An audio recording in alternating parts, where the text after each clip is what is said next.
તળાવ છે અને આ તળાવની અંદર એક બોલેરો કાર છે તે કાર ખૂંચેલી હાલતમાં મળે છે। વહેલી સવારે જ્યારે ગામ લોકો ત્યાંથી પસાર થાય છે તો એને કાર દેખાય છે। એ કાર ખાલી હોય છે, અંદર ડ્રાઈવર નથી હોતો। ટ્રેક્ટર બાંધીને આ કારને બહાર કાઢવામાં આવે છે। એ ગામ લોકો જ્યારે આ કારને બહાર કાઢે છે તો અંદર એક ડેડ બોડી મળી આવે છે, જે યુવાનની હોય છે, જેનું પેન્ટ છે તે કાઢેલું હોય છે, તેના શરીર ઉપર ઘાના નિશાન હોય છે। એટલું જ નહીં, તેનું મોઢું છે તે ચૂંદેલું હોય છે। પોલીસ આ સમગ્ર મામલે તપાસ કરે છે તો જાણવા મળે છે કે આ લાશ છે તે એક બીએસએફના ફૌજીની છે। ફૌજી જે ઘરે અમુક દિવસ રજામાં આવ્યો હોય છે તેની આ લાશ મળી આવે છે, જેને લઈને હડકંપ મચી જાય છે। ઉચ્ચ સ્તરીય તપાસનો ધમધમાટ શરૂ થાય છે અને આરોપીઓ પકડાય છે ત્યારે સૌ કોઈ ચોંકી ઉઠે છે, કારણ કે ખૂબ મોટા ખુલાસા થાય છે। તો આવો જાણીએ કે આ ફૌજી કોણ હતો, શું કારણે તેની હત્યાને અંજામ આપવામાં આવ્યો હતો અને એના હત્યારા કોણ છે। આ તમામ મુદ્દે વાત કરીએ, વિડીયોની શરૂઆત કરીએ। નમસ્કાર દોસ્તો, હું છું દિલીપ મોરી અને આપ જોઈ રહ્યા છો નમસ્તે ગીત। રાજસ્થાનનું અજમેર છે, 11 સપ્ટેમ્બરનો ઘટના છે। અજમેરનું એક તિલોનિયા કરીને એક ગામ છે, એ ગામનો રસ્તો છે અજમેરથી તિલોનિયા તરફનો। ત્યાં એક લાશ છે તે મળી આવે છે તળાવના કિનારે।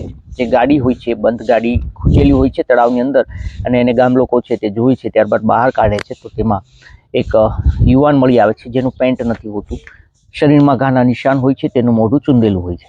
પોલીસ તપાસ કરે છે તો આ ગામનો એક વ્યક્તિ છે તેનું કહેવું હતું કે આ બાજુનું એક ગામ છે માલા ગામના બીએસએફ જવાનની આ ડેડ બોડી છે। પોલીસ એના પરિવારનો કોન્ટેક્ટ કરે છે, તેને ત્યાં બોલાવે છે તો પરિવારમાં આ જે યુવાન હોય છે બીએસએફ જવાન, તેના પિતા રૂપ ગુજ્જર છે તે આવે છે અને આ લાશને ઓળખે છે। પરંતુ સવાલ એ હતો કે થોડા દિવસ માટે જ આ યુવાન છે તે પોતાની જોબમાંથી, શિલોંગથી રજામાં આવ્યો હતો અને તેની હત્યા કોણે કરી, કારણ કે તેને કોઈ સાથે દુશ્મની પણ નહોતી। પોલીસ તપાસનો ધમધમાટ શરૂ કરે છે તો જાણવા મળે છે કે આ જે બીએસએફ જવાન છે તે તેનો ભાઈ છે, ડિફેન્સ એકેડેમી છે ત્યાં અજમેરની અંદર, ત્યાં મળવા ગયો હતો, અજમેર દર્શને ગયો હતો, પુષ્કર ગયો હતો, અને એ જે ડિફેન્સ એકેડેમી છે તેમાં તેના 2 નાના ભાઈઓ હોય છે, એ ભણતા હોય છે।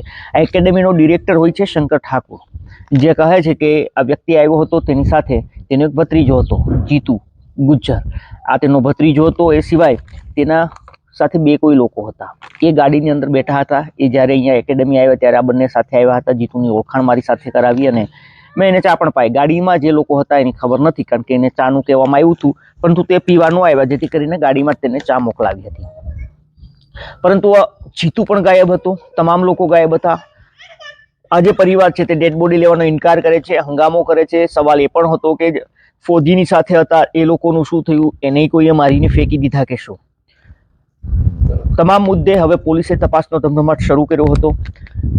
જે મૃતક છે તેના કોલ ડિટેલ્સ કાઢવાની શરૂઆત કરી, ટોલ બૂથો ઉપર સીસીટીવી કેમેરા મેળવવાની શરૂઆત, જે ફૂટેજ છે તે મેળવવાની શરૂઆત કરી, અને પોલીસે જીતુની પણ તલાશ શરૂ કરી હતી। પરંતુ સવાલ એ હતો કે એ બંનેની સાથે બીજા 2 યુવાનો કોણ હતા।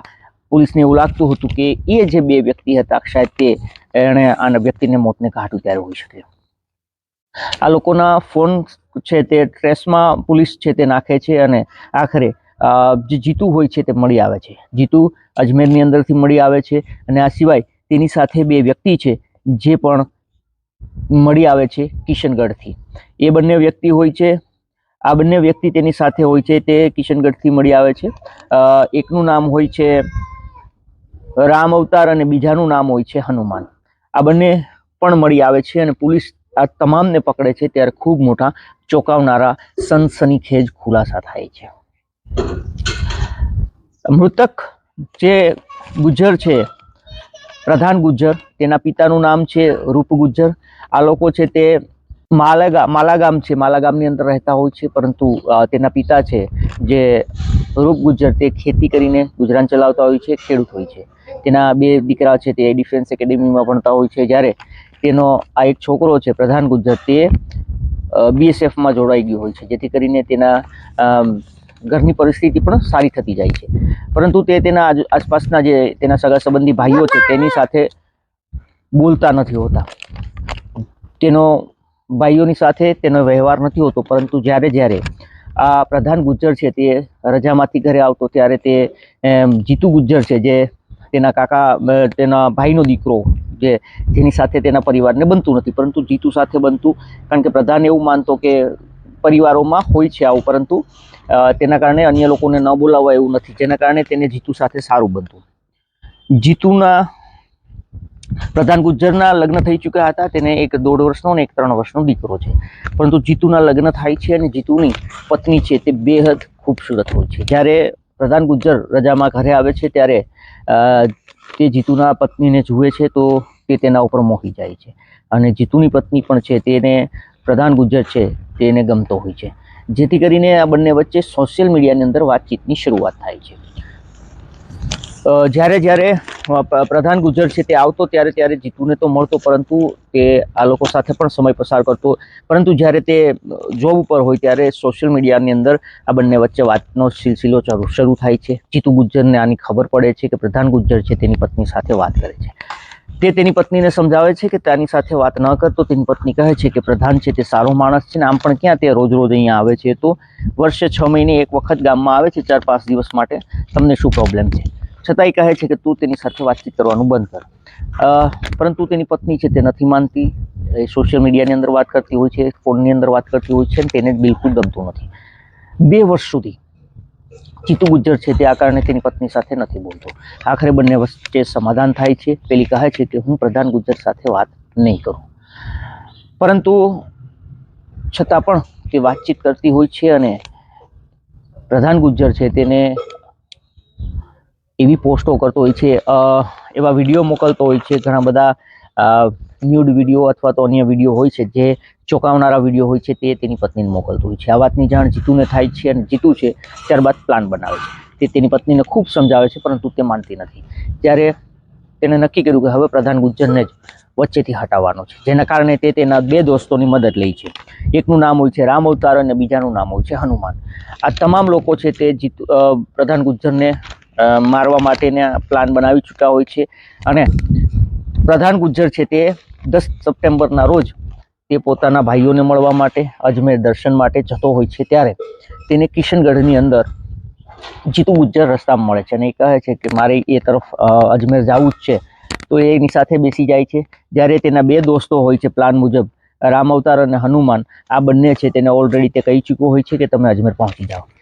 આ બંને અજમેર પહોંચે છે ત્યારે આ બંને જીતુના મિત્રો છે તે પણ ત્યાં હોય છે, જેના કારણે જીતુ તેની ઓળખાણ કરાવે છે